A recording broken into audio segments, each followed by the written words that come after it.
War. From 1775 to 1783, a revolution raged between Great Britain and its 13 colonies. And from 1835 to 1836, another revolution broke out, this time between Texas and Mexico. Settlers came and colonized America and Texas for various reasons.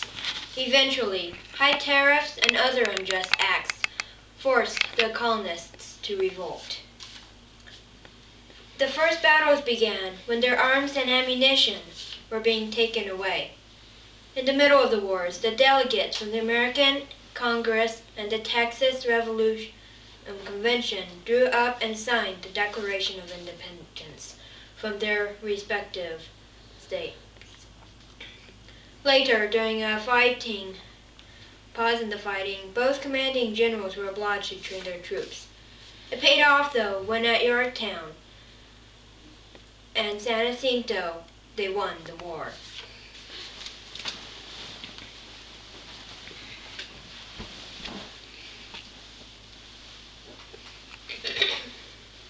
People colonized the American and English colonists for various reasons. On the eastern coast, the English, the Dutch, and the Swedish settled in the 13 colonies. From 1620 to 1689, colonists sought religious freedom and trade. Debtors came to America because they were promised a refuge.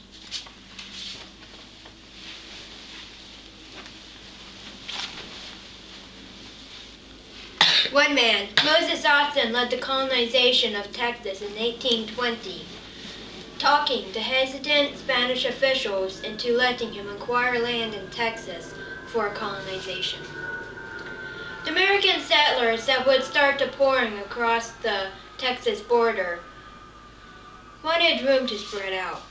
Moses Austin's reasons, however, for leading the colonization movement was so that he could make profit selling land, since he was an entrepreneur.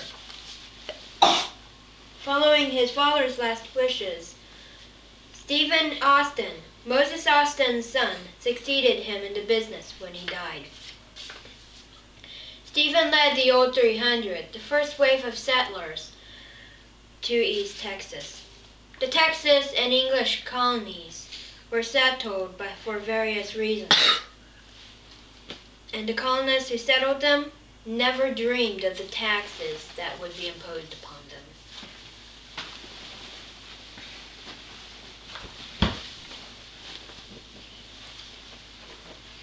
America's and Texas's anger and resentment towards taxes resulted in a revolution. During the 18th century, King George III ruled Great Britain and the 13 colonies.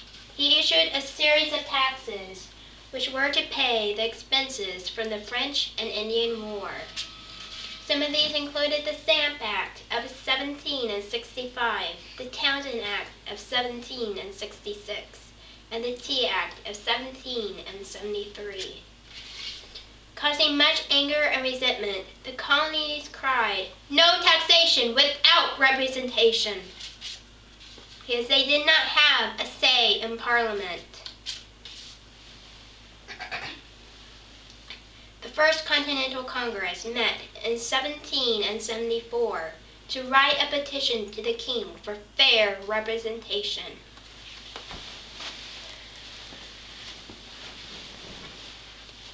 Santa Anna became dictator of Texas and Mexico. He abolished the Mexican Congress and their constitution, forbidding any more American immigrants from settling in Texas while reestablishing the taxes. Texas requested to become an independent Mexican state because they wanted to be more self-governing. He did not comply. During the Convention of 1832 to 1833, Texas tried to work with the Mexican government. The American War for Independence and the Texas Revolution were instigated for many reasons, and the wars were about to commence.